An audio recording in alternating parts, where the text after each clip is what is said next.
that time again as we welcome you back into the Grunge Bible Podcast. This is episode number 232. My name is Chris Salona, and I am joined by Ethan Shalloway here, the first podcast release of September 2025 for Team Grunge Bible. And here we are. Ethan, how are you? I'm doing pretty well, Chris. I'm a little tired, I will have to admit. Life's been crazy. Had a string of good. Life's been good so far to me so far. It's been a life of illusion.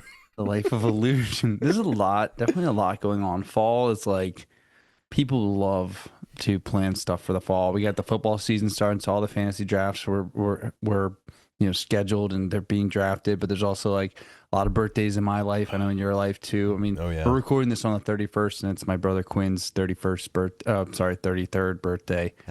Quinn. I'm turning 31. Shit.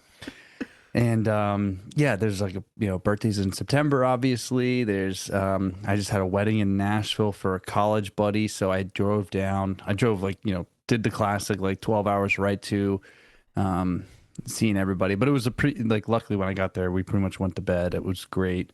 Yeah. But the next night, we went out, did the wedding big, and luckily, it was a Friday wedding. Friday weddings do have its place, that's for sure. They're up for debate a lot of times because you have to travel beforehand. But I was home Saturday night, and we actually have Monday here with the Labor Day, so it's a big recovery opportunity for weddings, and it's kind of nice. But it was great seeing everybody. So I'm recording in Alabama right now, and that's pretty cool.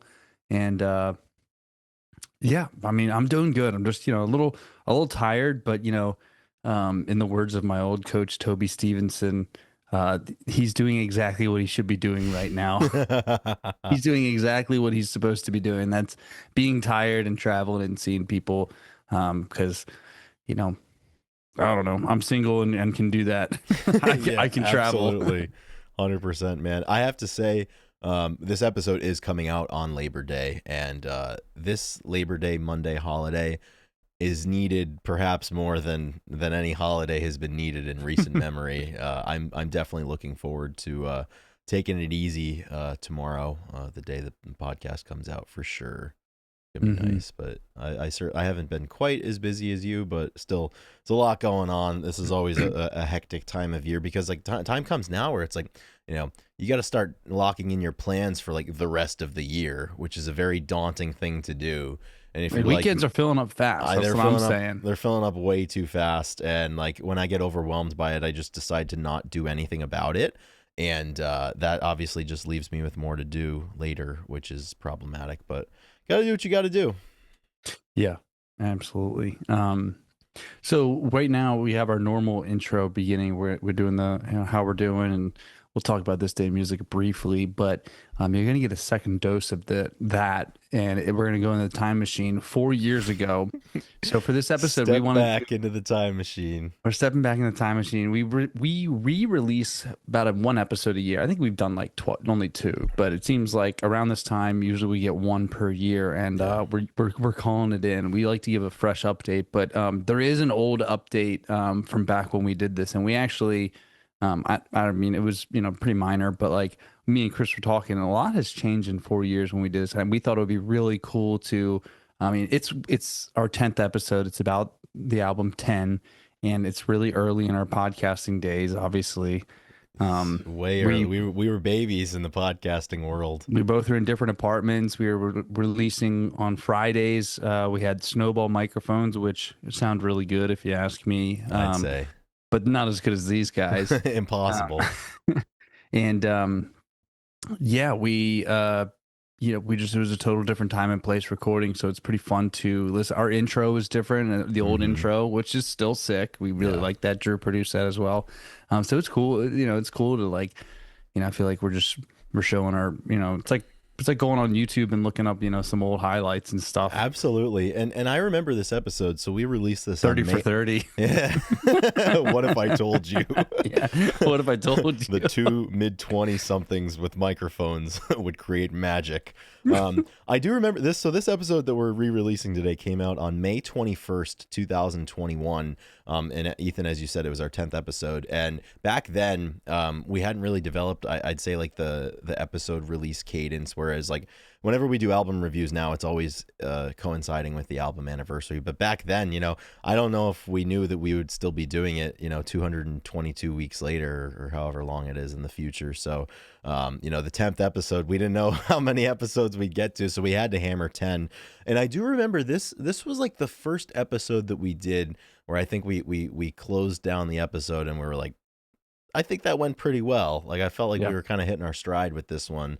And I listened back to it today, as you did as well, I believe, and definitely a quality episode. And it's obviously long enough ago that if somebody started listening, maybe they didn't go all the way back, or maybe it's been a very, very long time since they've listened to this one, obviously. So this is as good a candidate as ever to turn back the clock and revisit. And obviously, Pearl Jam's 10 just turned 34.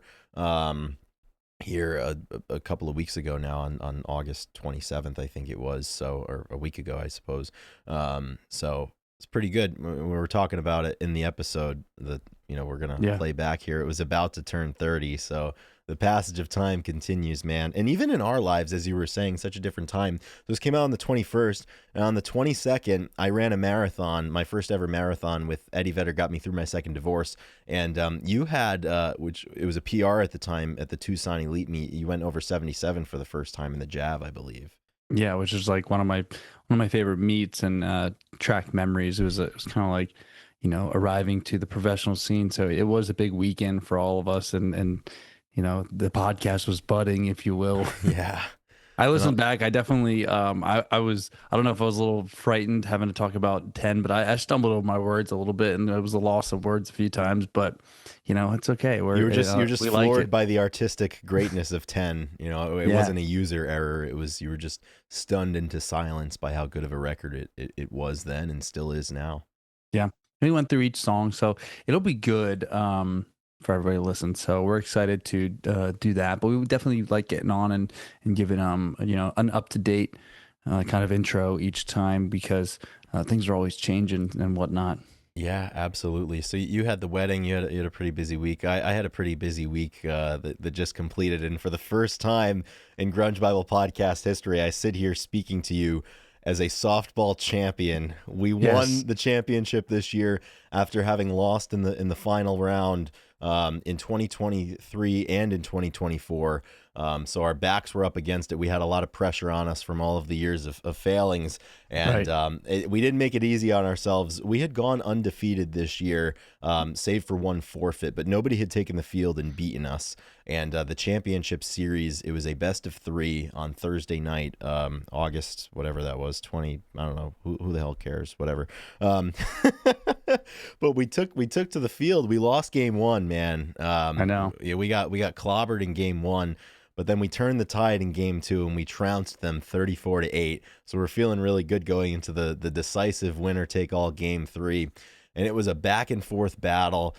We had a 6-run lead at one point, and we had an absolutely abysmal inning. I think in the 5th or 6th, top of the 6th, we gave up 10 runs or so. So, a 5-6-run lead quickly became a 6-run deficit. And we went into the bottom of the 7th, which was our last bats, and I led off the inning. With the hopes of a nation on my shoulders, and I flew out. So we had 2 outs left to give. We had 6 runs to make up, and by the grace of God, the 2-hitter got on. The 3-hitter hit a dinger, so it's only a 4-run deficit. Then we loaded the bases. We cleared him with a triple. Somebody else scored. We knotted it all up. So we ended up going into extra innings. In the top of the 8th, we gave up another run. So it was 23-22 once again in the bottom of the 8th, and we had to make something happen. And our last hitter in the order came up and got out, and I'm the leadoff hitter, so I had a chance to make things right. Because aside from that, then you end up with 2 outs, and you never know what's going to happen. And thankfully, I was able to get on base with a single. The 2-hitter moved me over to third, so we had first and third with 1 out. And our power hitter, Steve, came up, who had hit the home run in the bottom of the 7th. Wow. He took 2 pitches. He had a 2-0 count. And, I was on third, and the shortstop and the pitcher were talking on the other team, like, hey, like, this guy's gone deep a few times. Like, we should probably walk him. And the pitcher was like, nah, I'm going to throw to him. Like, no way. I'm not walking him because then the bases will be loaded. So 2-0 count. The third pitch of the AB comes in and he smokes it over the left field fence. Absolute moonshot to win on a walk-off 3-run home run. So we finally relieved ourselves of the monkey that was on our backs, and the pressure is off, and we're champs now. That's amazing. That's what you dream about. I mean, how can you not be romantic about softball? Absolutely, man. For him to have 2 home runs in the 7th and the 8th in the Dude, extra in the inning. entire 3-game series, he hit 6. He hit 6 dingers. He played. And they kept pitching to him. They kept pitching to him, which is crazy because he's done this before, where like he's hit 1 or 2 in a game and then they walk him, But they wanted to throw to him, and I can't imagine. I have to feel that they probably are sitting here now regretting it, but.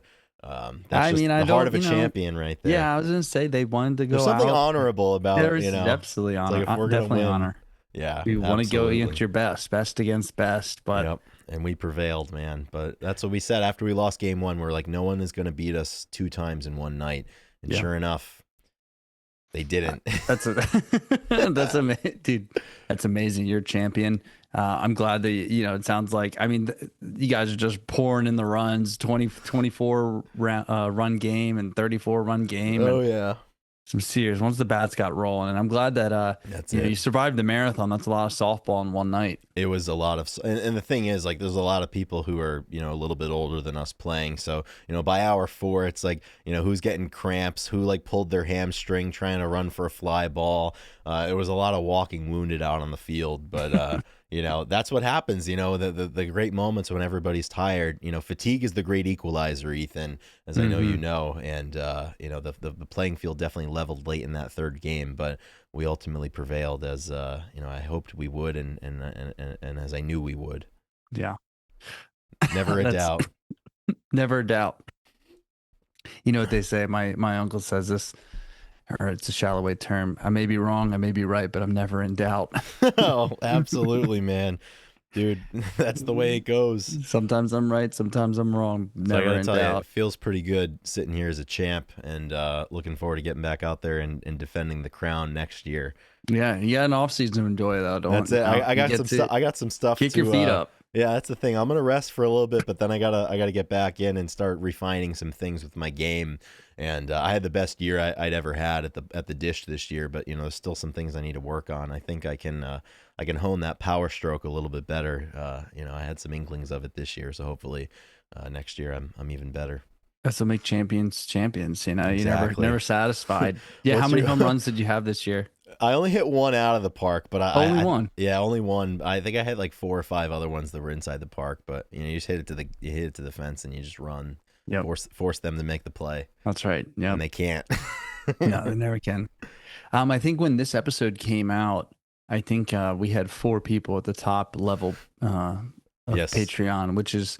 A lot has changed in that landscape over the years. If I remember correctly, I don't think any of the 4 are still with us on the Patreon. So yeah, a lot can change, certainly in terms of support, where we were podcasting from, the equipment, but specific supporters may come and go, but there is always a base of support, and we're very, very grateful for that. And now is the time to thank the top tier supporters here today in September of 2025.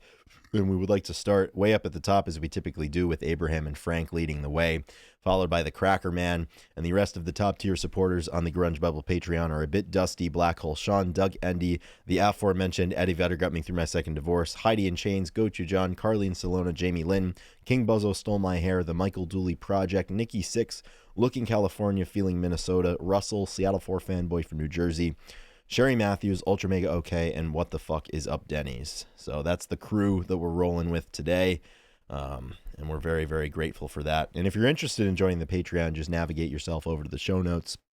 You can find the link there, and you can join at a $2, $5, or $10 per month tier. Or if you're feeling like a high achiever, you can give more than 10. You can give any dollar amount, and we'll find a place for you to play. That's the thing. If you want the at-bats, we'll find a spot in the lineup for you. Amen. It's wouldn't be doing this for 4 years without certainly not, dude. People enjoying and offering different levels of support. So thank you. Absolutely. And the cool thing about this episode as well, We didn't even do This Day in Music back in May of 2021. I think we started it sometime in 2022. So I think that's an important thing to continue on here, to keep the streak of This Day in Music going. So this will be for September the 1st. And we don't really have a defined list. I think we're just going to popcorn back and forth a couple of notable events. But Ethan, there's one that you mentioned to me that we definitely need to pause and give some remembrance to. That's right. 2 years ago, on September 1st, 2023, the legend Jimmy Buffett passed away at age 76. And, I was a fan of him before, but since he's passed, I feel like I've been listening to more Jimmy Buffett and, watched some of his older videos when he was younger, and his aura that he brought to singer-songwriter and, Margaritaville, the Parrot Heads, and just like the general like vibe and space that he occupied. It's awesome. It's so cool. And I miss Jimmy Buffett, and I'm not even the biggest of fans, so I don't, I know people out there are still reeling over it.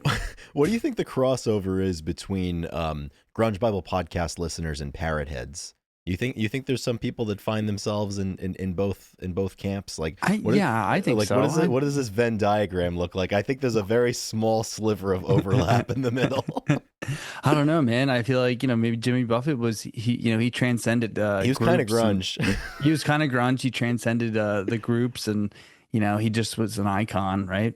Absolutely, man. So super still gutted to know that Jimmy Buffett's no longer with us, but he left us an invariable treasure trove of music that we can still listen, and it'll be the soundtrack for many summers or island vacations to come. Yeah, and it'll always be he's that came way. up a few times this summer. I feel like we just we talked about it not long ago again. So yeah, absolutely. I've got two here, but this one I'm going to call into question here, and I'd like to get your opinion on it. So, using the source material that we have, apparently on September 1st, 1957, a young developing Jimi Hendrix went to an Elvis Presley concert at Seattle's Six Stadium, which was the one-time home of the very short-lived Seattle Pilots Major League Baseball team. Then they moved to Milwaukee after 1 year. But I feel like this always happens where like there's a famous artist. It's like, oh yeah, like back when I was 12, like I saw this other famous artist, and I have to imagine some of them are making it up. So do we think that Jimi Hendrix was there at the Elvis show in 1957?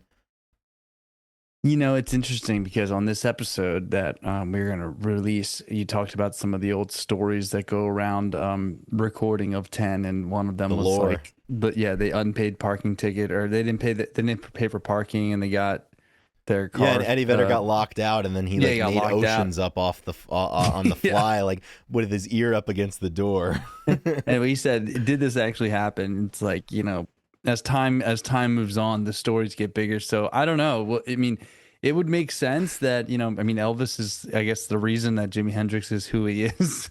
Well, that's the thing. I mean, and that's what Elvis time does, It's like if we apply that to the conventions of our day, like, softball game 3, we came back from a 6-run deficit. In 3 years, it's going to be an 8-run deficit. In 12 years, we came back from 15 down. Yep, and you went perfect from the dish, like Absolutely. 6 for 6. And it's like the fishing story. The fish gets a little bigger each time. So the jury will remain out for that one on this day in 1957. But something that absolutely happened on this day in 2008. Once again, we are marking the passage of a great icon of music history. On this day in 2008, Jerry Reed, the country singer and also actor, passed away from emphysema complications at the age of 71. And what a legend Jerry Reed was and continues to be. Something you get on the road, you always got to listen to some Jerry Reed, some Eastbound and Down, Texas Bound and Flying, all that kind of stuff. So definitely, my friends and I have definitely gone through some Jerry Reed phases, and he's never far from our minds when it's time to go on a road trip. Mm-hmm. Eastbound and Down, dude. Texas Bound, what was it? Texas Bound and Flying. A lot of being bound. And then also the lesser known Westbound and Down. Yeah. Oh man.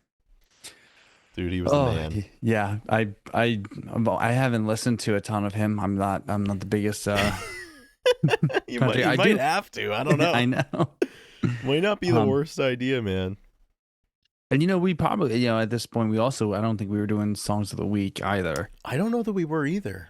I don't. I This is have. I like mean, this this is is 10th episode, so we didn't have a rhythm respectively. this But was like when like a video game comes out with like the beta version before it's actually released. Like this yeah. was like this was the pilot era of Grunge Oh Bible yeah. podcast where we didn't know what it was going to be. And also, I mean, I was 24 and you were 26, and later this month you'll turn 31 and I'll turn 29. So Yeah, that is something where'd all the else. time go, man? But I just want to put this one last thing, and then we'll get off. Then we'll get off and let the real episode roll, because roll the we're tape. we'll roll the tape for real. We're rambling again. We are rambling, but I did want to bring this up because it's come up, and I know that you're a fan. I actually wanted to get a temperature check on how much of a fan you are, because I've been listening to a lot of. We've been working outside, and I've been putting on shows, different live stuff, and playing disc golf when we listen to, a couple of my friends really like, jam music and whatnot. Absolutely. And Sturgill Simpson has came up many times. The Sturge. And I didn't realize. I didn't realize. I thought he was older, so he's not as old as I thought. No, I think he's probably maybe 40, somewhere around there. Yeah, which is, like I said, not that old, right? In the music world, I mean, he's gonna be playing for a while, and so I started listening to a ton more, and I just heard someone was like, dude, he's like, yeah, I really want to see him. Like, he jams, like the stuff that they do. He's incredible. He's incredible. Have you seen him? I've never seen him, no, but I've been a fan of his for a while. He came out with a record in 2019 called Sound and Fury, which is really, really, really awesome. And I remember at the time, like shortly after it came out, I was at one of my buddy's houses, and he had it on vinyl, and we played it one night. Yeah. It's my favorite album. And from that point forward, oh yeah, 100%. He also, I forget which record it came off of, but he did a cover of In Bloom back in the day. It might have been off of Sailor's Guide to Earth. Yeah, it was off of that album from 2016, which preceded Sound and Fury. So he did a Nirvana cover on that one. But yeah, he's the man. Like, he's kick ass. Yeah, and yeah, Sound and Fury, that album I've listened to a bunch. Like, was it Make Art Not Friends? I love that song. I mean, there's some serious stuff, and like he has just, I mean, moved. He's like stoner rock. Obviously, he has a lot of country in him, and there's like. He moved to the top of my list of people I want to see like pretty fast. I was like, you know what? I was like, this guy, he kind of fits like exactly what I'd like to see from, say, like the stoner rock genre, while also mixing in like, I mean, he's like a special singer-songwriter, and he kind of headlines, the group and whatnot. It's so I don't know. I've been kind of just like I've been really into it, and I'm digging it. So I wanted to see if you had seen him. I wasn't sure. Yeah, unfortunately, I haven't. It would definitely be on my list. My favorite from that record is Fastest Horse in Town, which I think closes that album down. Of course. I also love, he's got a song called It Ain't All Flowers, just absolute badass song. Like, he's one of those artists, like, you can't put him into one particular genre box, and like that's one of the things I love about him. It's just a little bit of everything that I like. Yeah. Totally agree. So we'll have to go to a show together if we can. Yeah, I think we should, man. I think we got to do it. Wouldn't that be fun? All right, without further ado, unless you want to shout out something that you've been listening to, but I think it's time. Let's crank up this time machine and go back to May of 2021 for episode 10 of the Grunge Bible podcast, talking all things 10.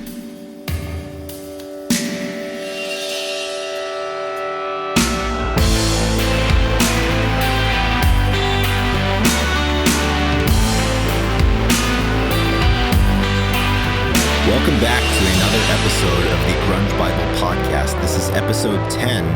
I am Chris Salona, and I'm joined, as always, by Ethan Shalloway. Ethan, what's the word? Bird is the word. And that is what they say. We're excited to be back. It's another good week to be a grunge fan and be a part of Grunge Bible family. So, yeah, we're excited to talk. We got a great episode lined up. Absolutely, we do. So with it being the 10th episode, as we alluded to in episode 9, there's really only one area that we can go for this 10th episode, and that is 10. Absolutely is. There's no doubt about it. Talked about it. Easy call. So Exactly. today, dedicated to Pearl Jam. The Pearl Jam debut album from 1991. We're really excited to talk about that. It's turning 30 later this year, which is quite old. We're all really old. Yeah, that is older than us. So in case you didn't know, yep, we are posers. But I think you knew that, and if you're with us, you can overlook that. And we they don't care. appreciate. Yeah, they don't care. It doesn't matter. They don't care. Anyways, I don't care. Yeah, no, I don't either. It hasn't stopped us so far, and it's sure as hell not going to stop us on episode 10. But No. today we're recording this on Tuesday, May 18th, and we would be remiss if we didn't just quickly mention that today, the 18th, is the 4th anniversary of the passing of Chris Cornell. So I've been thinking about Chris today, listening to a lot of his music, and I was really just kind of thinking that all of our musical experiences as fans and as consumers of that specific art, how much of an impact he had on us and continues to have on us. And I don't think many of us would be fans of this music if it weren't for Chris. And I think a lot of us, maybe our lives wouldn't be how they are if it wasn't for Chris and his music. So we're definitely thinking about Chris today, and all of the Soundgarden fans, Audioslave, Temple of the Dog, Chris Cornell solo fans, and all of his bandmates and everybody who knew him and his family. Tough day. Yeah, it is. And I remember the morning that we got the news, and I had my old boss had texted me and said something, and I instantly had texted you and started talking about it. And it was clearly a hard thing to wrap your mind around, your head around it. Yeah, it sure was. I remember I think I had been out drinking the night before, so I woke up around like 6:30 in the morning to take a swig of water and get back to sleep because I needed it. And I looked at my phone as you often do, and I had a notification, I forget from who or from what, and I just saw Chris Cornell. I saw his name, and then I think they said that he was found dead, and it just didn't make any sense. I was like, wait, what? Because I was still groggy. I was like half asleep, and I did not end up going back to sleep after that. Just started listening to his music, and I think I texted you and a few other people. But tough day, and it's crazy to think it's already been 4 years since he's been gone. Yeah, it's truly sad, and we think about him often. So I think we can all agree that we'll be playing a lot of Soundgarden, a lot of Chris Cornell today, and just be thinking about him as we do often. Absolutely. So today, as we said, we're going to get into a little bit of 10. And this episode, as always, is made possible by our top level Patreon supporters. We've got a little bit of a big four going right now for that top level. And that big four, it's not Lane, Chris, Kurt, and Eddie. It's Sonny Mashburn, Victor Schaefer, Shannon Gorgone, and Alexis Shannon. So to you four, thank you so much. You guys are just as awesome as the big four of the Seattle grunge scene, and we thank you very much. And additionally, we have a new supporter of the cause. A new patron has joined up, and their name is Reed Potts. So thank you very much, Reed, for joining up here. We're really thankful, and we'll have a little bit more on the Patreon program later on in the episode if you are interested. But now, I think it's time to talk 10. Let's do it. And for me, it doesn't get any better than 10 for me. No, this is my favorite Pearl Jam album. I mean, a lot of people will try and make arguments for the other ones, but this just screams Pearl Jam to me, and it has every reason that I love the band. And it's just a front to back album, something that I love to do, and I love front to back albums. It's something that where you don't skip any songs. There's not many that I don't enjoy. So yeah, it's just it's a full package, and I love that. I love when artists can do that, and especially a debut album that's even better. You just get, it's just the raw. It is, in my eyes, it is Pearl Jam. I agree. And it's just iconic album art, everything about it. Yeah, it's hard even to know, where to begin with this album and just how special it is. And I think you used a good word, when you just said that, how raw it is and how there's just so much intensity bottled up, that was bottled up going into those sessions that just kind of exploded, because, I mean, you think about those people in the band and, Stone Gossard and Jeff Ament, they had just suffered the loss of Andy Wood from Mother Love Bone, and they were playing a little bit, trying to figure out what to do next. And you had Mike McCready pop in, who had given up playing for a few years. I think he had started to go to community college. He cut his hair. And he got back into the music playing scene. And you had Dave Cruzen, who was drumming at the time, actually, for Pearl Jam. He was their first drummer. He was in there. And then, a little known surf bum from San Diego named Eddie Vedder, hightailed his way up the coast. And, it was just really such a magic, period of time for the music and for those musicians, where they were all able to come together. And, Stone had a bunch of demos that he had been creating, after Mother Love Bone had ceased to exist after Andy Wood passed away. A lot of those were actually, I think, originated as Mother Love Bone demos, and it just kind of all came together. But I mean, you talk about a crowd of people, Ethan, it doesn't get much better than those five and what they all brought to the table at the time. One thing that I like to think about with this record is, they got together in, March and April of 1991 to put this thing together. And if you think about the musical landscape there, this was pre Nevermind. This was pre Bad Motorfinger. So grunge, as we say, had not broken through. And I'm thinking about what the biggest bands in the United States would have been at the time. Guns N' Roses, they were still huge. The Black Crowes had released Shake Your Moneymaker in 1990, and they were being touted by a lot of critics as, being the next standard bearer for rock music. And these guys just went into the studio, and nobody knew at the time, what was going to come of it. And, they were billed as Mookie Blaylock at the time. And, that first song, you just said earlier, you love front to back records. And this is certainly one of them. If you dropped your cassette in 1991 or your CD or whatever, the first track that you get is Once. That song, and we're talking about intensity and just, everything just exploding at one time. I mean, Once is all of that. Yeah. Eddie Vedder just absolutely crushing. Yeah, it is. It's one of my favorite Pearl Jam songs, I think. It's just the way, I just think the way that the kind of the guitar kind of dictates, and there's a little bit of like I don't know, like an up and down to it, and just, it's just really well put together. And Eddie does his part and just, I don't know, hammers it home as he always does. But and the lyrics are really just awesome to kind of. Absolutely. And with this one, this was actually a part of the 3-track demo that Eddie Vedder got his hands on from Jack Irons, who was a drummer for the Red Hot Chili Peppers. So sometime in 1990, I believe, Jack got this demo from Stone, and somehow ended up seeing Eddie Vedder, down in San Diego, and gave it to him. And this was the first song on that demo. It was the songs that would become Once, then Alive, and then Footsteps. And Eddie Vedder kind of made this mini opera that is referred to as the Mama Son mini opera. And it's just kind of this, this whole thing about, this person going on a murderous rampage after finding out that their father is not actually their father. And then Footsteps is, the aftermath of all of that. And I mean, just to get a demo, and this is why I would never be a good songwriter, to have that blank canvas and however that music spoke to you at the time. And, Eddie Vedder heard that instrumental track, really rough instrumental from Stone.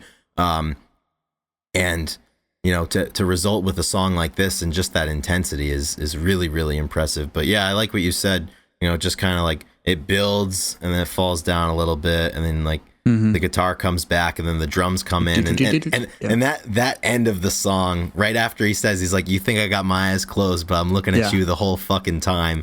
And then he just goes in. I mean, this was the best era of Eddie Vedder just yelling about everything. Absolutely. Yeah. All 11 songs on the album. And, there's little tidbits you just said, or it's great. It's definitely, this is right up your alley, Pearl Jam enthusiast. Oh yeah. This is right down Broadway. I didn't know those, you said the footsteps and the footnotes of those demos. And yeah. And just as a disclaimer, we don't claim, and I certainly don't claim to be the seat of all Pearl Jam knowledge. All of this stuff, all of the historical chronological things, just go on Wikipedia and read about them. If yeah, you're for all the interested. aggregates out there, if Yeah, we we're mess not gonna. things up or or Yep, misspeak, actually, you know. yeah, actually, it was actually. April and May, not March and April. But nevertheless, I mean, once and then the best part is as soon as once ends, you go into even flow. I mean, and one thing that I always like to think about with records, and we can get to this in a little bit after we speak about the third song, is like on a record, the first 3 songs of that record. And I mean, with this one, it's like you've got once, even flow, and then right into a live. I mean, it's hard to beat that. 1, 2, 3, and I love having that conversation. But I mean, with even flow, I mean, one of their most iconic songs. I have a feeling we'll be able to say that about a lot of the tracks on this album. But I mean, even flow. I mean, for all of the Eddie Vedder impersonators over the last 30 years, like that's the most. Yeah, that's the most, that and probably Alive. But I mean, just another one that even flow, just I'm always drawn to just the rhythm guitar and Stone, that riff that he came up with right at the beginning, and just how Mike fits into it. And I'm always a really, really big lyrics guy. And Eddie Vedder right from the get-go was writing about some, pretty heavy stuff. And, this one is just kind of about homelessness and a lot of different things like that. And one quote that I pulled from 1994 that Eddie Vedder said, he was at a concert in 94, and he said, right across the street, there's a little homeless community that lives under the bridge. You should just know that these people aren't all crazy, and sometimes it's not their fault. And he kind of wrote this song in that vein of, the challenges that people deal with. And a lot of times, I mean, in life, you're dealt hands that, you didn't ask for and you didn't deserve. And I think with Pearl Jam, they've never really been afraid to, approach different issues through their songwriting and through their lyricism. And this is certainly an example of that. But where does Even Flow for you stack up in terms of, favorite Pearl Jam songs? Is it up there, or? Yeah, it's a good question. It is. It's something that comes on and definitely gets your head kind of bumping. And it's one of the songs that I used to jam with my friends, actually, when we first got to Pittsburgh. And actually Drew was there. A little anecdote. It was actually a group of people. I had a tutor for an astronomy class that there was a storage unit that they kept like all of their instruments in. Yeah. And it was like really common for bands to be up in this storage unit, and we would go and jam there. And we took one of our friends, and he was a huge grunge fan and loved singing Eddie Vedder and Lane Staley and Scott Weiland. He loved like giving those songs a go. So, and Even Flow is one of his favorites. So we'd go up there and we jammed it a lot. And it definitely has its radio play for good reasons. But we would jam it, and it's just such a fun song to rock on the drums and to kind of play. And so I've always really enjoyed listening to it because I just kind of play along with it. And it's like, so I'd say, it has to be one of my favorites, just for pure. I've listened to it probably the most of. Yeah. I mean, it's unavoidable on FM radio, as you said, I can think of at least 2 or 3 other songs on this record that are, pretty unavoidable. Alive and Jeremy. Yeah. Yep. And Jeremy and, Black to a lesser extent as well. But I mean, then you have Even Flow, and then you go right into Alive, which I think if there's one song that kind of explains what Pearl Jam is, like if aliens landed on Earth tomorrow, they're like, what is it with this Pearl Jam band? Like, tell me about them. If that would be their priority, I don't know. I think there might be some other things on the list, but once they got to understanding rock music, I think I would show them Alive, and just once again. Where do you put Alive for your in your list? So my all-time favorite Pearl Jam song is on this album, but it's not Alive. I would agree. Yeah, it's not Alive, but just in terms of I don't know. This song, whenever it comes on in the car, the volume goes all the way up, and it's just Stone with that initial lick, and then as soon as the drums come in, and just the way that Dave Cruzen is playing the drums on it, it's just great. You just can't help but like get into it a little bit, and then scream and then sing with Eddie. Yeah, exactly. Yeah, I'm still alive, and it's funny too. Go ahead. I was gonna say there's something about like the simplicity of the lyrics to be able to sing along with it, like just the way that he sings the chorus. Yeah. And I think that's why it did so well, and that's why absolutely it's an amazingly catchy song that people love. Yeah, and you're thinking about, this song, and your casual listener, or even people who don't really pay much attention to lyrics, which is totally fine. You wouldn't really glean what the message of this song is until you maybe did some reading or really listened. I know I didn't for a long time. I mean, he's screaming, "I'm still alive," so you got to figure, it's some sort of like anthemic proclamation that you're still alive. And he had a good quote later on. Back then, he had written it, about his family and the fact that his father had passed away, and he didn't know that his father was his biological father. He thought his stepfather was his biological father, and coming to terms with that as a as a teen, young adult, maybe 13, 14-year-old. And he said much later on, this is probably 20, 25 years into his career, he's like, people sing this when I sing it, they sing along with me. It's like they're celebrating that they're alive, whereas when I wrote it, it was almost like I was cursed that I was alive. And he said through their singing, through their celebration, they changed the meaning of the song for me, and they lifted the curse, he said. And that's, I mean, music doesn't get more powerful than that.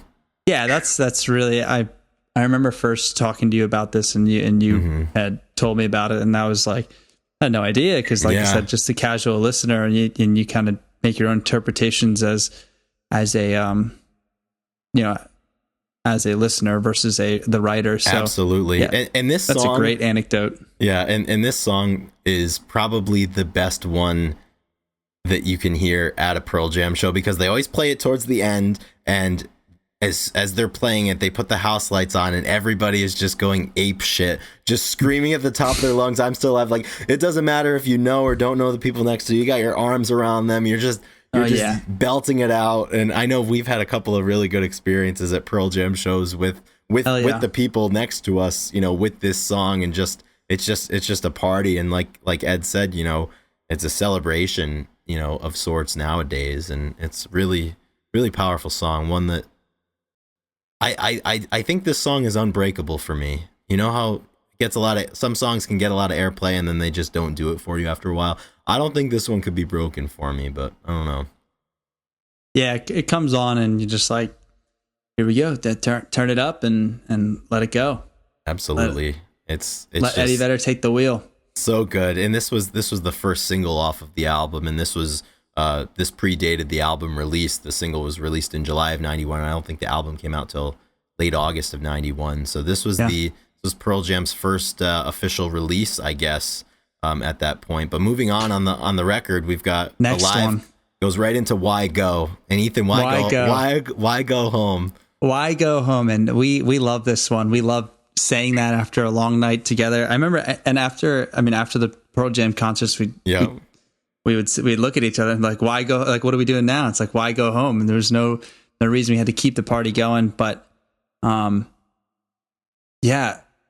you want to give us the background on this one too? I feel like absolutely. Kind of rolling here. So once again, no inside sources. This is just from the open forum of the internet. But with this one, once again, if you listen to the lyrics, past the chorus, a lot of it is kind of alluding to somebody who, may be put into a mental institution.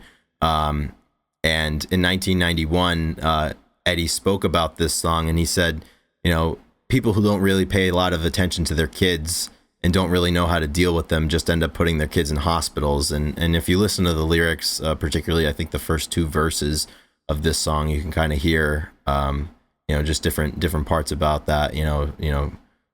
They want her to be weak. She could play pretend. She could join the game. Why go home? Because you're here, and we can kind of mold you into what we want you to be. And once again, even with Eddie Vedder, so prior to Pearl Jam, he was in a band called Bad Radio, and he would write a lot about social issues and things like this, and certainly banter. He's always been a banterer when he's performing, in between songs and everything. And, for the first record, he certainly didn't shy away from talking about things, that he wanted to talk about. And the band as well, you had some fairly seasoned musicians as a part of that band, to give him the wheels, or, give him the keys to writing the lyrics. I think it really worked out quite well. But yeah, this one gets overlooked a little bit, but definitely a favorite between, your yourself and me, definitely just because of the tagline. You know, we'll be out late, like bars will be closing down or the concert's over, and just why go home. And you can yell this one as well, like all of these songs. You can just yell, "Why go home? All of Why them. go home?" Absolutely. And it's just a beautiful.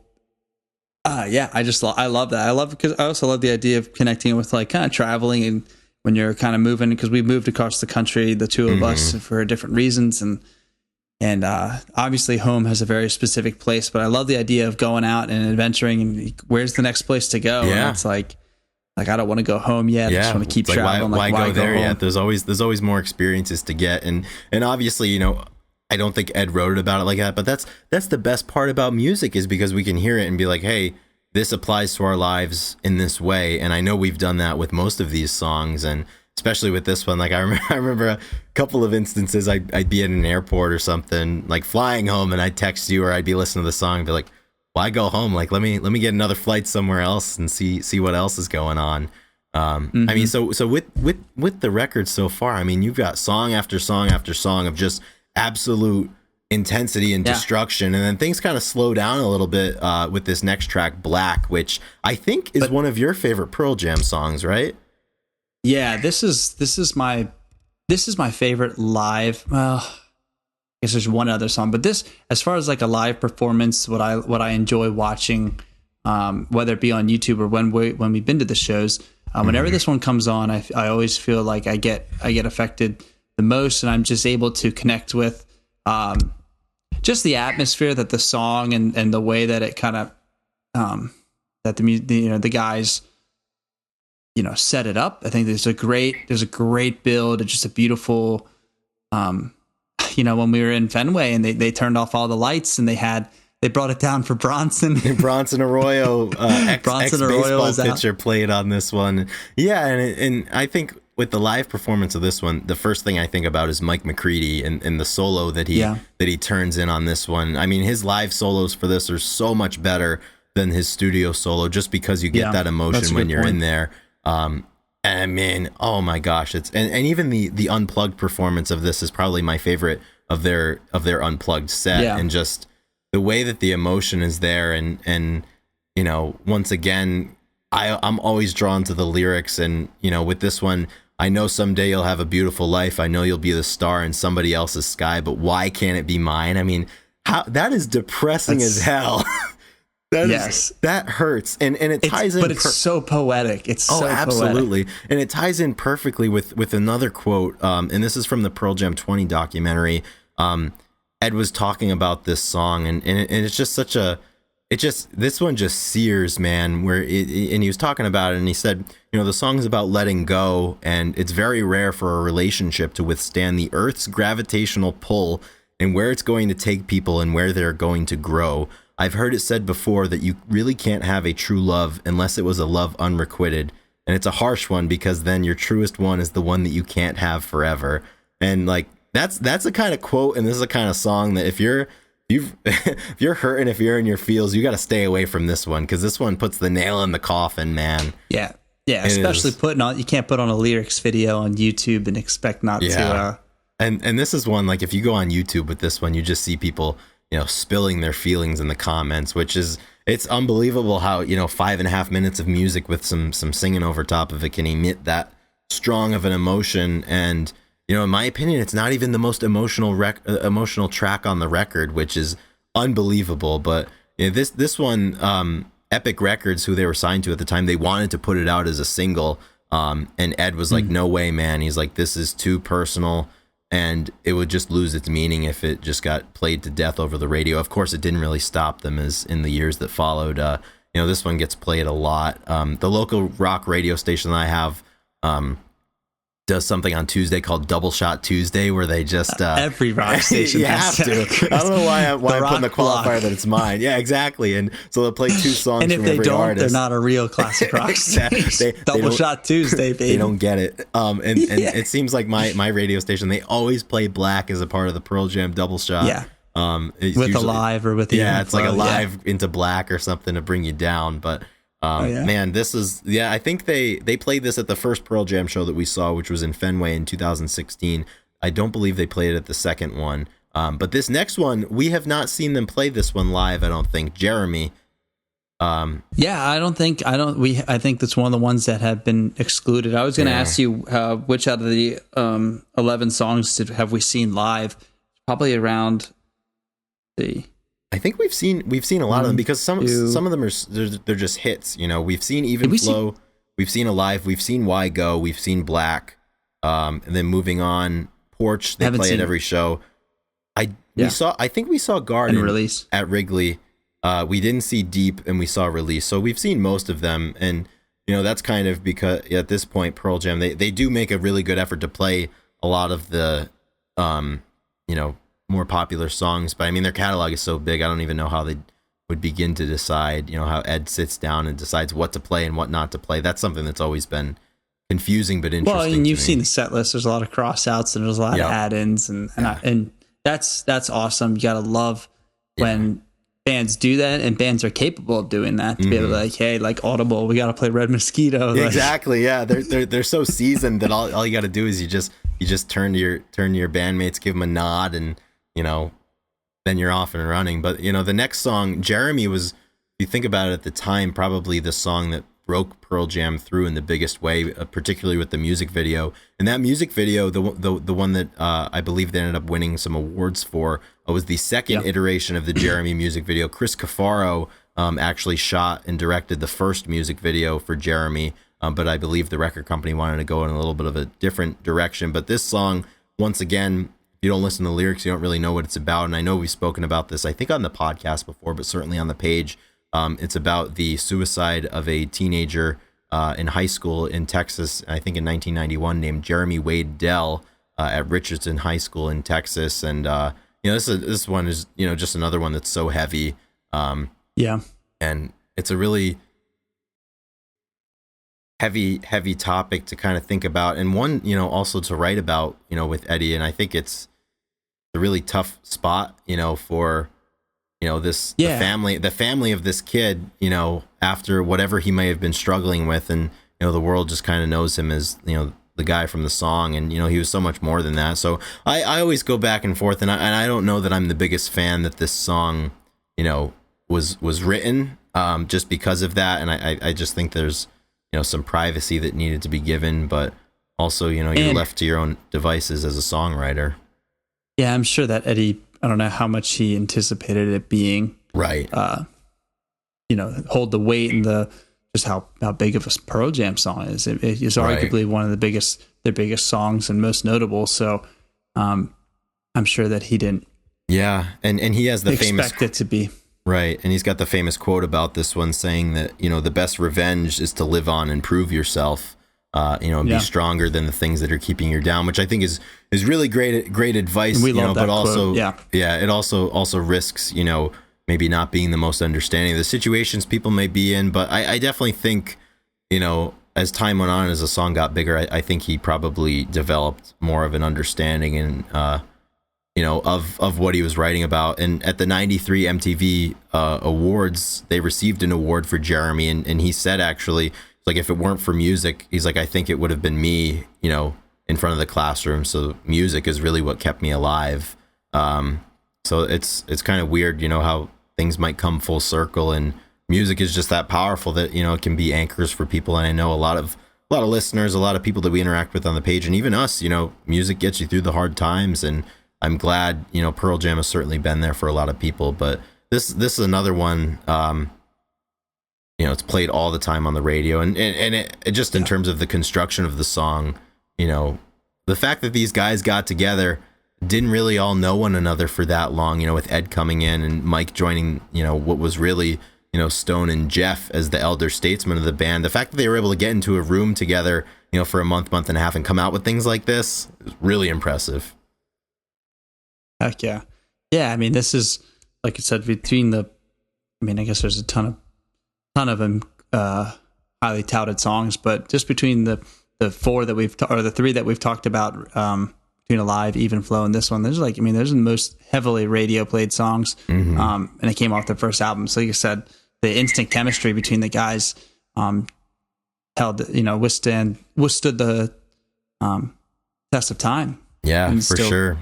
And moving on to the next one, we've got Oceans. And Oceans, I don't really know that it does it for me. It's a great song, and it's got a great backstory. I don't know if do you know the story as to how Eddie Vedder ended up writing the lyrics to Oceans? I do not. This song, I would say, they don't all have to do it for us, right?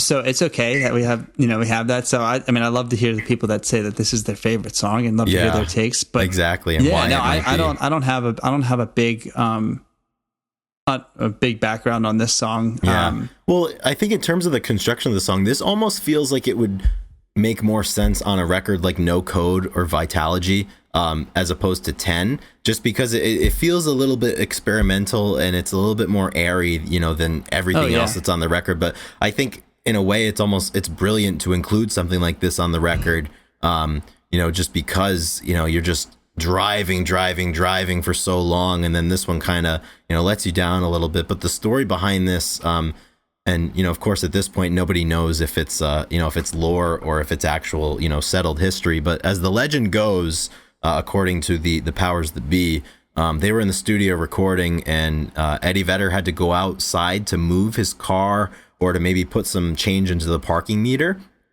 And it was raining, and then he got locked out of the studio. So he's outside and he's banging on the door to try to get in. And through the door, he could hear the bass line to, I guess, what would eventually become Oceans. And he couldn't really hear a whole lot else. And he pulled out a piece of paper and just wrote the lyrics down.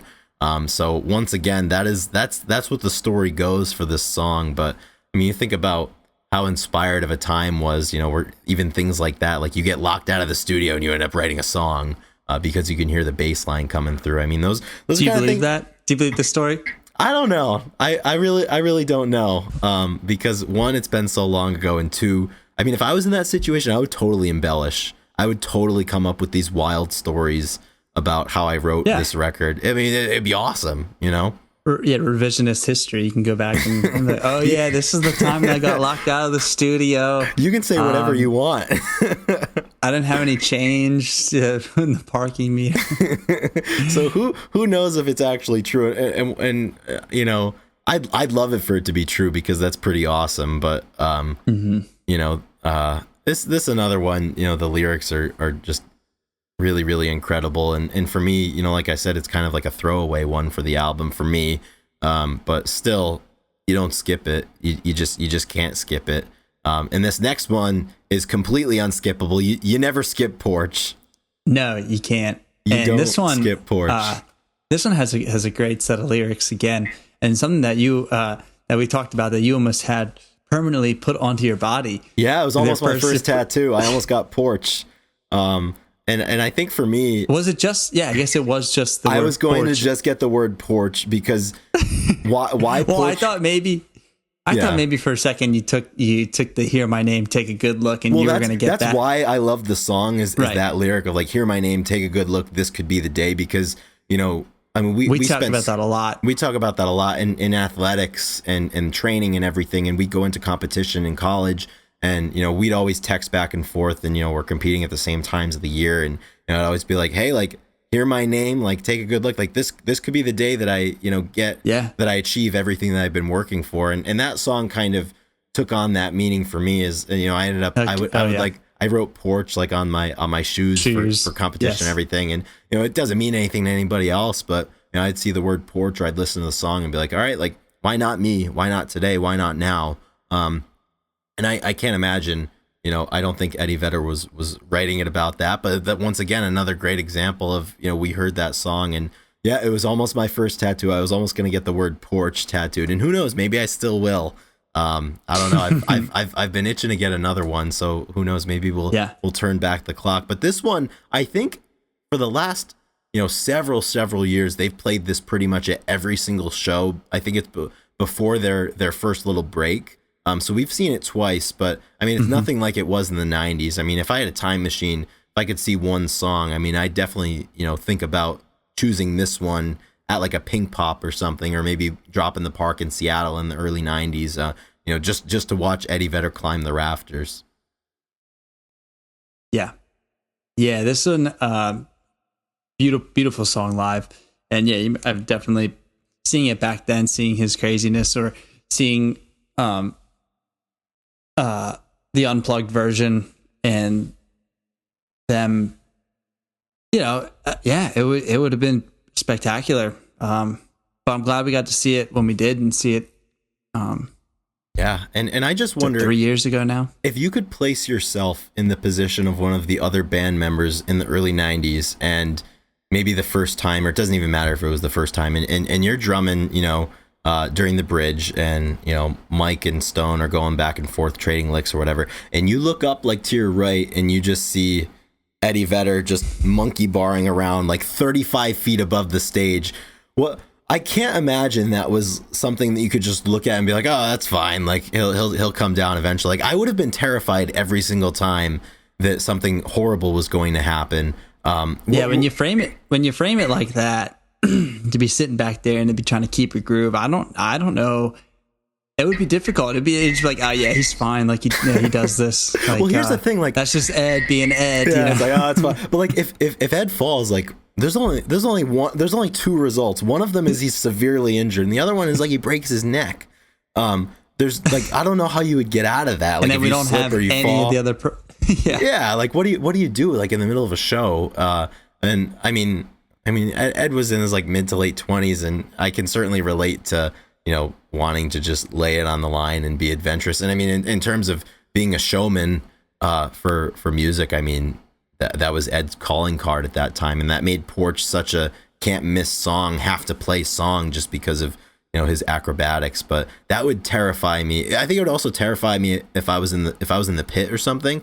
Not because like, oh shoot, he's gonna fall on me, maybe that too, but like, what if this guy falls? Like, what's gonna happen? Yeah, that's so wild to think that. Yeah, I always that think he about did that. Like, I mean, Yeah. Of course, there's other people have done some stuff similar, I'm sure, but Yeah. Nothing as iconic.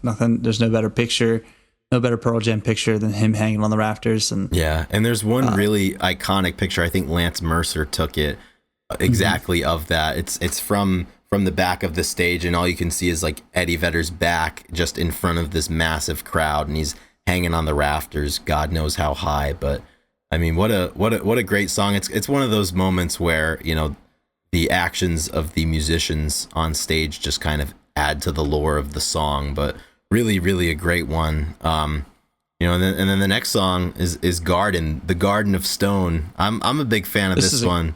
This is a really good song, yeah. Yeah, and once again, being the lyric person that I am, the first lyrics to this song are, the direction of the eye, so misleading, the defection of the soul, nauseously quick.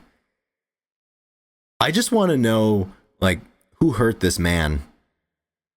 Yeah. The direction of the eye of so misleading, the defection of the soul, nauseously quick. Yeah, it's... Ed had a gift for sure. Yeah, clearly he really did, and just like they're all so lyrically inclined, but he has some. He might be at the top, I'd say. Yeah, as far it's so hard because I was listening to I'm thinking about it, and it's hard to. That's such a hard conversation to have. Like I was listening to Soundgarden earlier today on my run, and I forget which song I was listening to, and I was like, damn, Chris Cornell was the best lyricist. And then now I'm thinking about Garden by Pearl Jam. I'm like, wow, like Eddie Vedder's got to be the best. I'm sure. Every song we talked about some of the lyrics, like you've given a line or two, so it's like, okay, well, yeah. I mean, he was just on such an incredible level with this song, and just another one like I Don't Need What You Have to Give. I mean that one. This song is always in my mind related to Corduroy for that reason. It's like, I don't need what you had to give, and then on Corduroy it's like, I would rather starve than eat your bread. And it's just like a rebuke of people that we don't need in our lives, or things that we don't need in our lives. And I think it was I would rather starve than eat your bread. I actually used that once, rebuking somebody. So that was good. That was important. It was the only time I've ever I got the point across. But I thought for sure, I remember that now, but I thought for sure you were going to say that you used that in the paper, in like a college paper. You used some Pearl Jam lyrics. I should have. I did write a paper. I did write a paper about I forget which song. I think I wrote a paper about Release. I took a like a rock history of rock and roll, like the end of my senior year, just because I needed like a 2-credit class. And you got to write about any song. I believe I wrote mine about Release, which we'll be talking about very shortly. But yeah, Garden, evidently, this one, the backstory about it, it was kind of written about the Gulf War, and something just about, deception by government and different things like that. But evidently he was with Chris Cornell and Stone Gossard when he got the inspiration to write this song. But that's another weird thing to think about Seattle back in the early 90s, is just all of these guys who now are, gods or better in the public eye.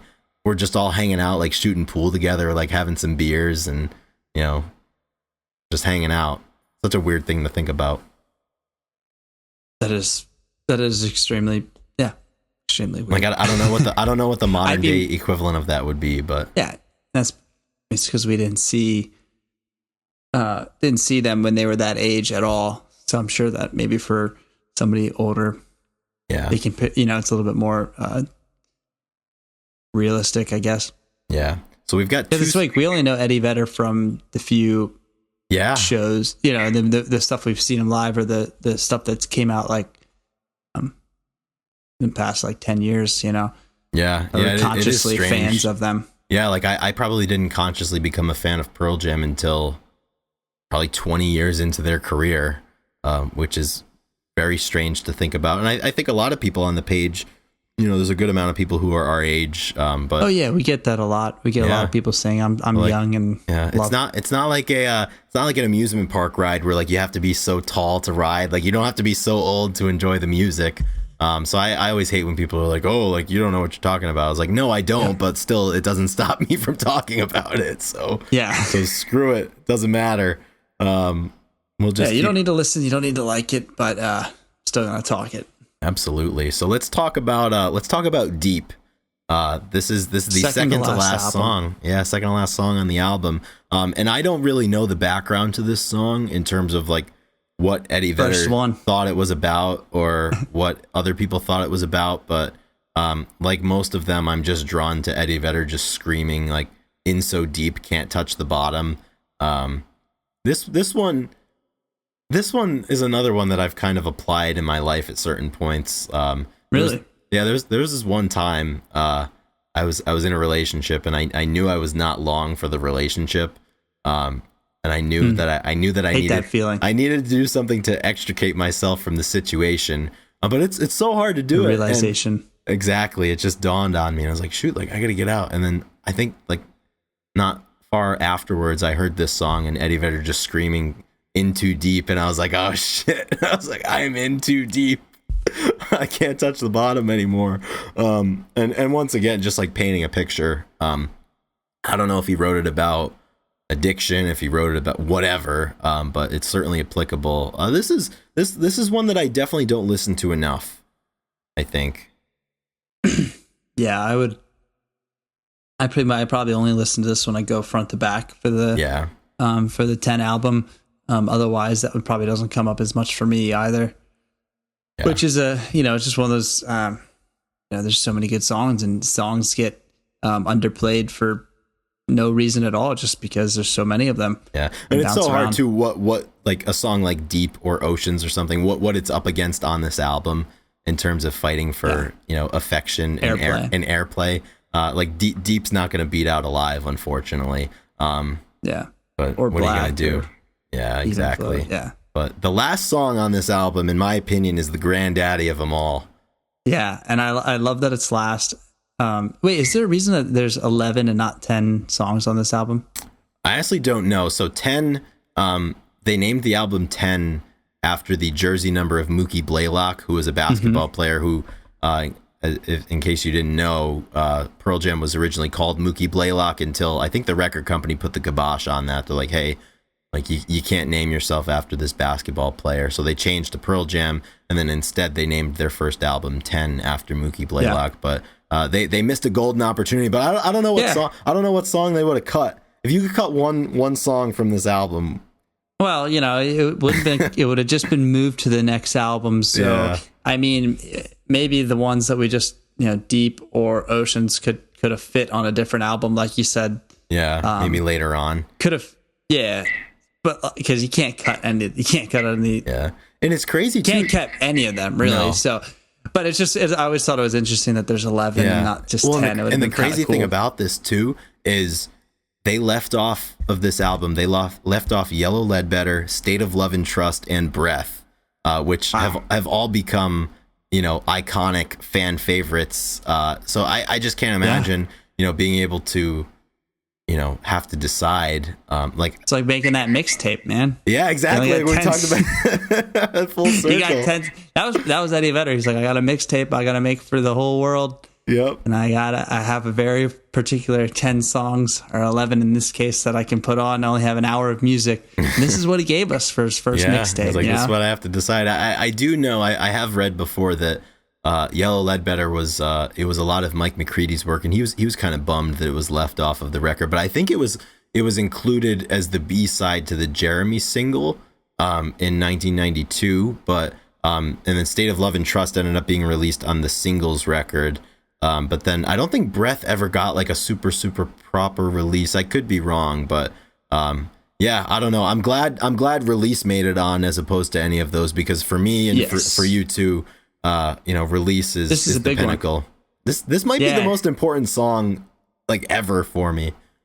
Yeah, I would totally agree, and I think we've kind of told the stories before, and it's come up many times through the page and through our personal journey, and then the concerts, the way that, it was a prophecy, if you will, that they were going to open up with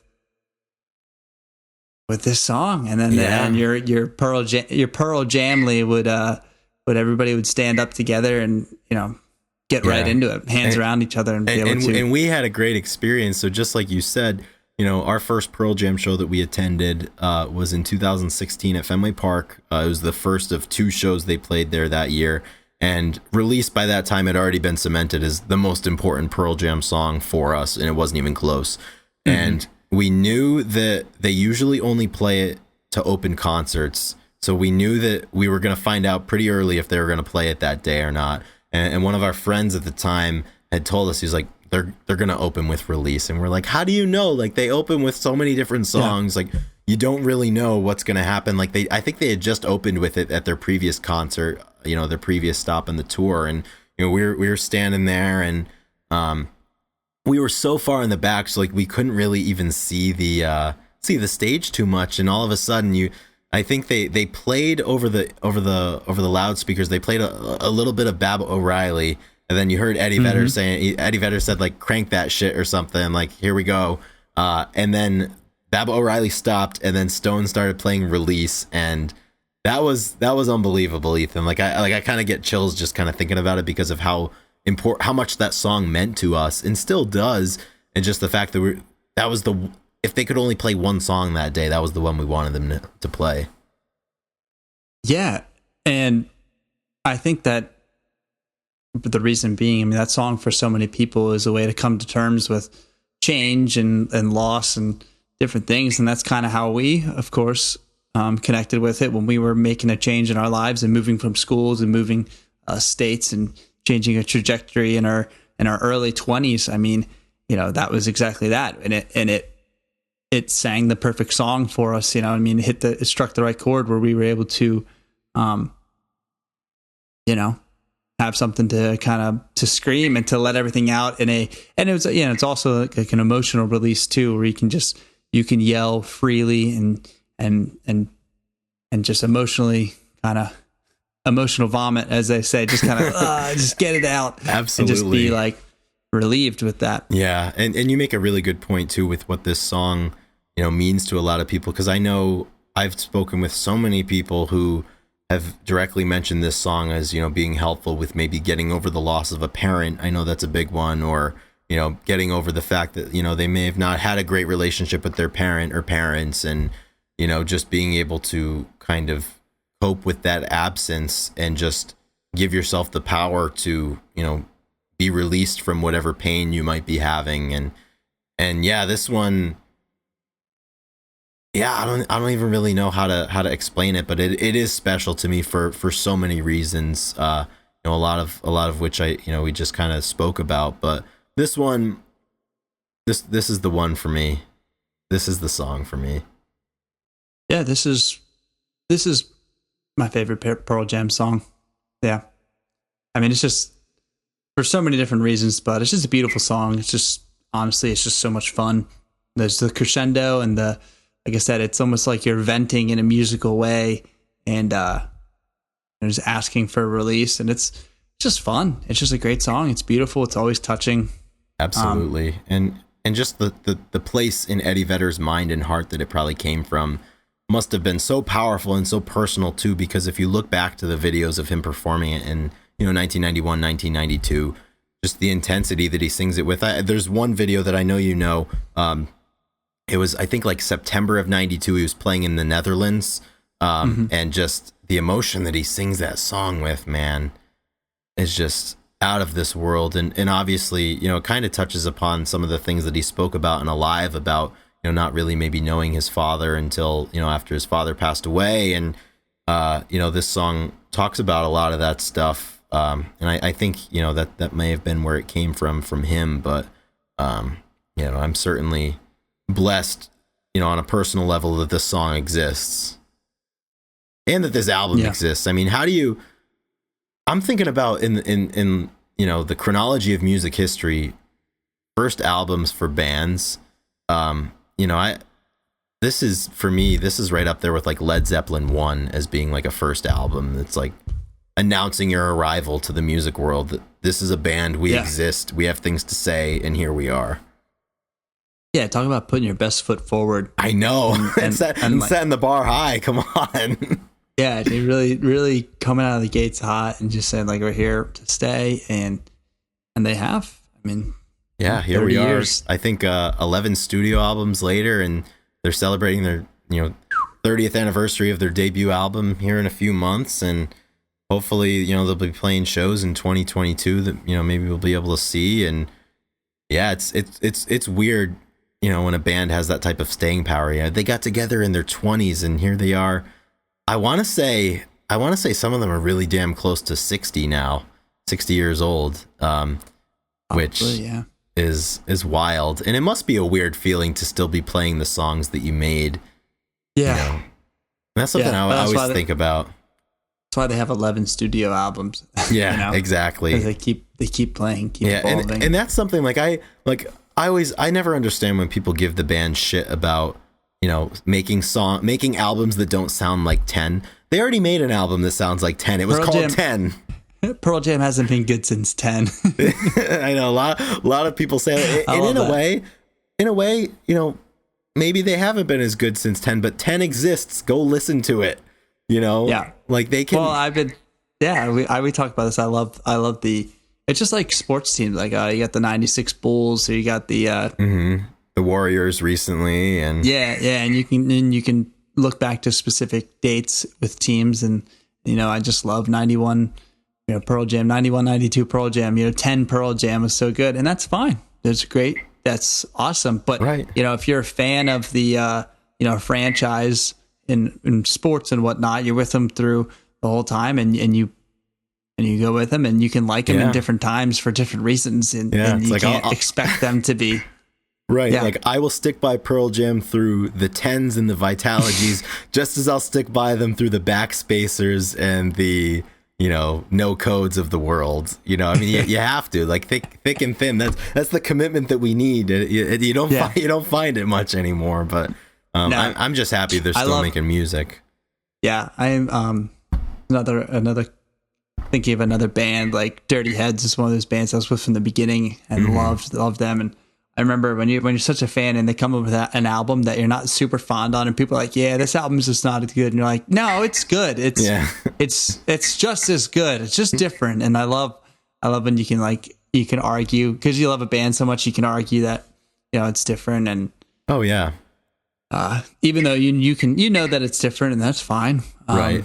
And that's the thing too, because different does not always mean worse. Just like different does not always mean better. I mean, that's the thing that I always go back to, is it's subjective, because I guarantee you there's people out there that Backspacer is their favorite Pearl Jam album, and maybe they don't even like 10 that much. With how many fans Pearl Jam has, this person exists. Maybe they're listening right now. And who's anyone else to say, no, you're wrong? Backspacer is objectively bad. Like I don't think music can really be objectively bad or good. And I know I've said that a lot, but I mean, I really stand by it, because if something's valuable to somebody, you know, if you love Backspacer, I can't tell you the Backspacer is shitty and that you shouldn't like it. Just as if I hated 10, you know, which, I mean, I don't know how anyone could hate 10, but you won't find those people here. yeah, you won't find them here, but I'm sure there's somebody. Yeah. But we get a lot of comments that say like Pearl Jam isn't, they aren't as good as they once were. Like ever since 10, they haven't been as good. Which they it's kind of ridiculous. Yeah, I mean, they're a different band. It's ridiculous to say, and it's always funny too, because I just apply it to, you know, any other career in the sense that, you know, if you were working a career and you were asked to do the same thing for 30 years and to never change and to never challenge yourself or never move into a new area, that sounds kind of ridiculous. You probably as a person want to, you know, challenge yourself and explore new areas.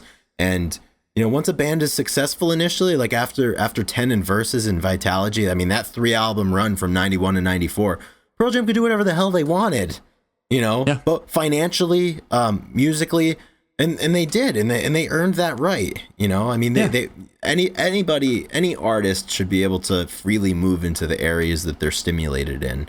And I think we have this conversation a lot. We do. This comes up all the time, and yeah, it's kind of like I always think about Mumford and Sons, because they were very similar. Their first 3 albums, I believe, coming up to Babel, like all very similar, but then they started doing the different, and they started adding, you know, more electric guitar and whatnot, and people can't get past it, and they like, hey, just be grateful that we had, you know, the first 3 albums, and you can be grateful for different reasons that we have these. And then I love that they're trying new stuff. Exactly. Like they earned the right. I mean, they innately have the right anyways. They haven't earned it. They don't have to earn it. I mean, there's probably some craggly old geezers out there who are still upset that Bob Dylan plugged in, you know, in the 60s. So like, just get over it, you know?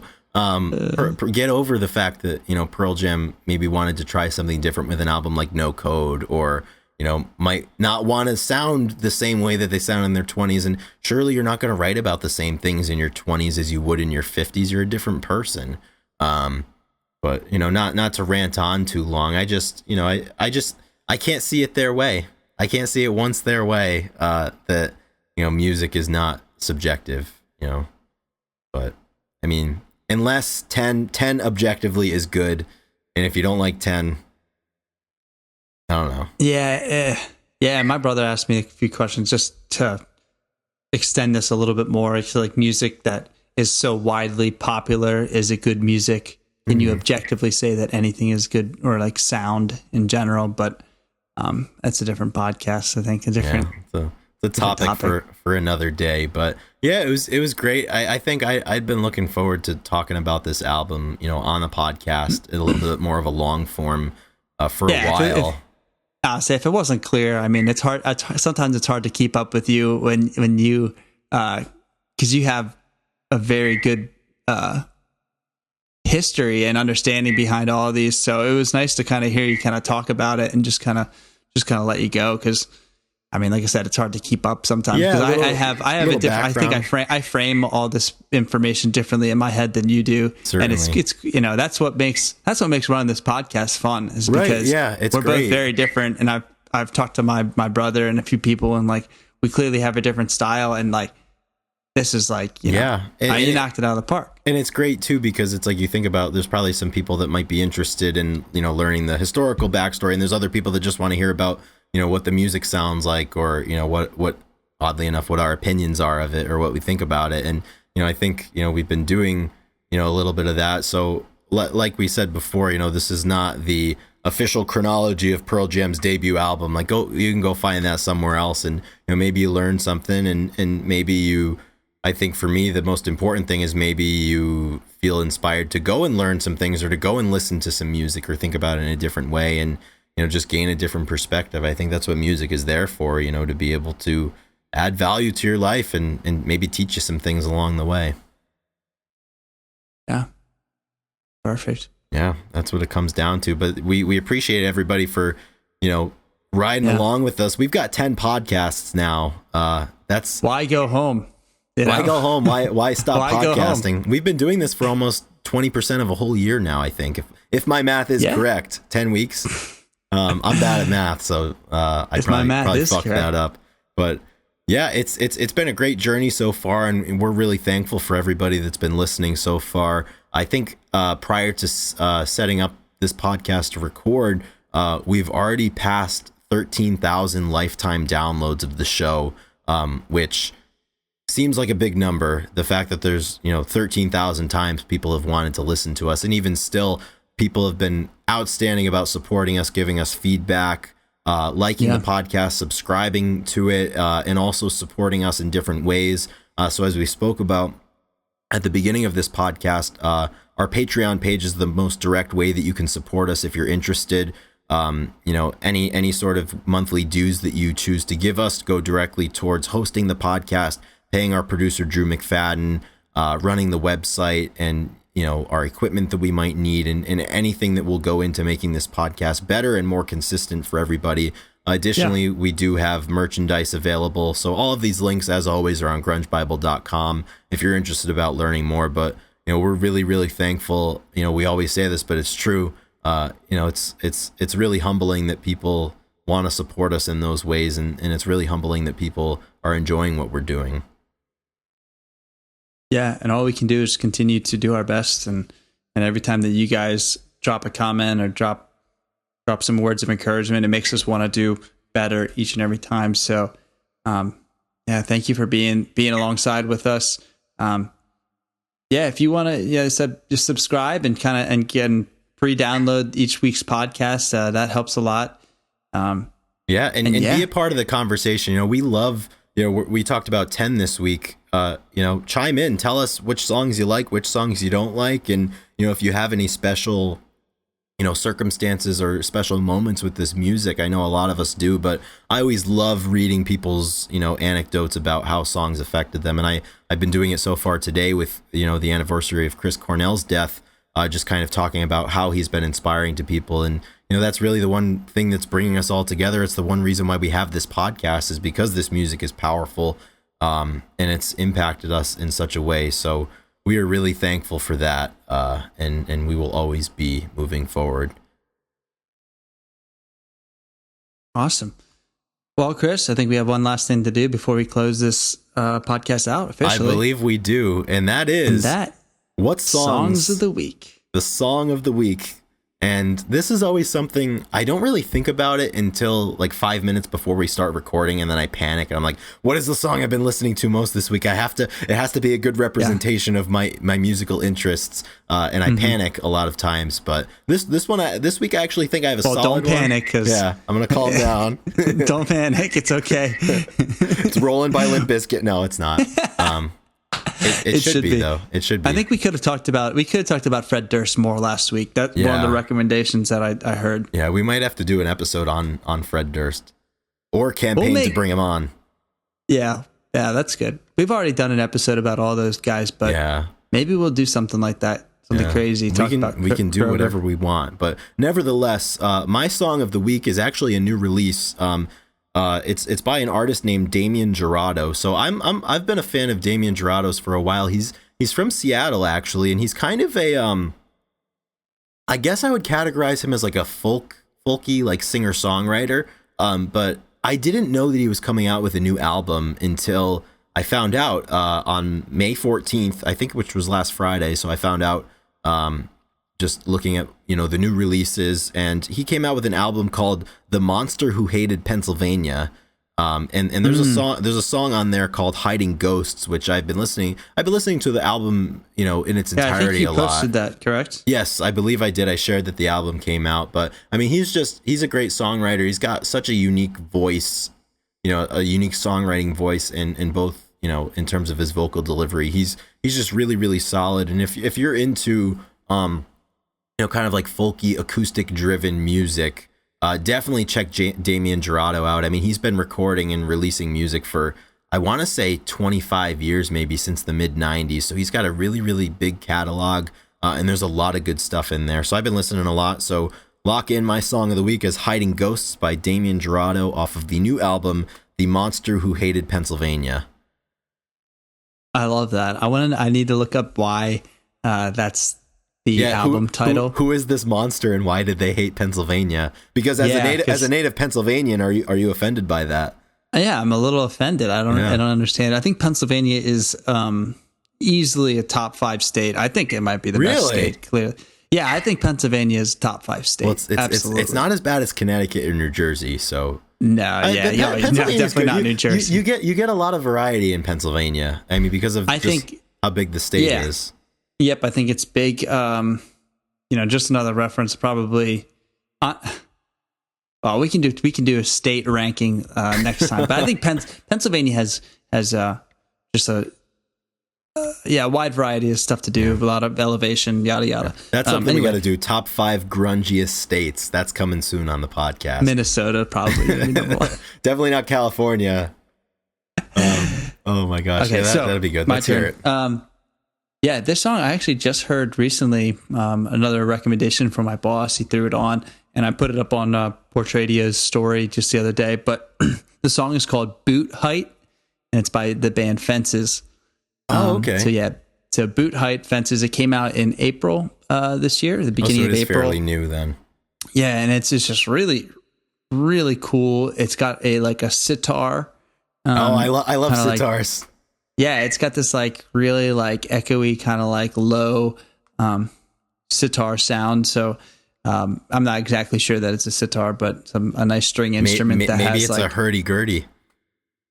I listened to Hurdy Gurdy, man. It came on the radio. Actually, I think it was a cover, and because people cover that song. Yeah. And it might have been. I think it was. I know what it was. It was the Pixies. I'm pretty sure the Pixies were covering Hurdy Gurdy Man. I know the Butthole Surfers also have a cover of Hurdy Gurdy Man, and oddly enough, Howard Stern has a cover of it too.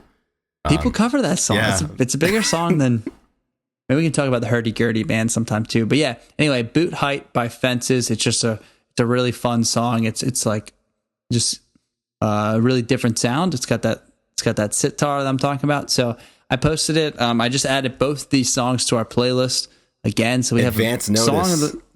Advance notice, because this podcast won't come out for another 4 days. So you're getting exclusive access. How many songs do we have on there right now? We got 1 hour and 7 minutes for the mixtape that we're giving to our girlfriends. Yep. If we ever got one, but no wonder why she left me after the first date. I'm telling Come her, on. listen to Damien Come on, Jurado. listen to Hurdy Gurdy, man. Yeah, you'll love it, I promise. Yeah, maybe that's our first problem, Ethan. But the list is looking pretty good. I mean, we got some good variety. Cool songs on there. I mean, yeah, we got Twin Size Mattress, 3 Strange Days, Hardline, To Shame About Ray, some Dinosaur Jr. And it is a massive shame about Ray. I will say that. It is. I think massive shame about Ray. This playlist just kind of proves, I don't know why, but I always kind of have the chip on my shoulder that I need to prove to the people who follow the page that I'm not a one-trick pony musically, and that I have other interests. I mean, and there was a lot of good music that just came out. So just on Friday, for me at least, Damien Jurado came out with an album. J. Cole came out with his new album, and the Black Keys came out with Delta Cream, which I think I had spoken about a few weeks prior. Yep. But yeah, a lot of good music across a lot of different genres, and I'll never tie myself to one. Because grunge doesn't really even exist, in practice. Which that's an episode that'll be coming soon. Why Mudhoney is the only grunge band. That's been heavily requested, so I think it's about time that we explain that. Yeah, and I do like the idea that, like I said, this is just a way to kind of expand the music knowledge and understanding. So we may put songs on that. I mean, it also just might be a song that we heard on a playlist, and I'm just going to post it. I know nothing about the band, and that's happened. So anyway, check out the playlist. We'll post it up, but. Yeah, that'll be great. Yeah, that wraps it up for another week of the Grunge Bible podcast. Like we said, we've got 10 in. We're having a great time doing it. We're looking forward to sitting down for number 11. Once again, we would like to thank all listeners, patrons, supporters, and otherwise friends of the internet. We appreciate all of you, and we would also like to thank our producer, Drew McFadden, who helps us with every single aspect of this podcast. We're really appreciative for his his hard work on this project. Yeah, he's all right. He does Yeah, a decent job. Yeah, he's We'll hanging probably in get there. him on here in the near future again or something like that. Let him talk. Yeah, pretty soon. If he's good. But in the meantime, let us know your favorite and least favorite tracks off of 10. We'll have some good banter over the weekend on the page about 10. And we will be speaking with you next week with episode 11 coming down the chute pretty soon. But until then, we're going to take it easy. We're going to rock and roll. We're going to listen to a lot of different music. That's right. All right, hang in there, guys. Rock and roll. Be well.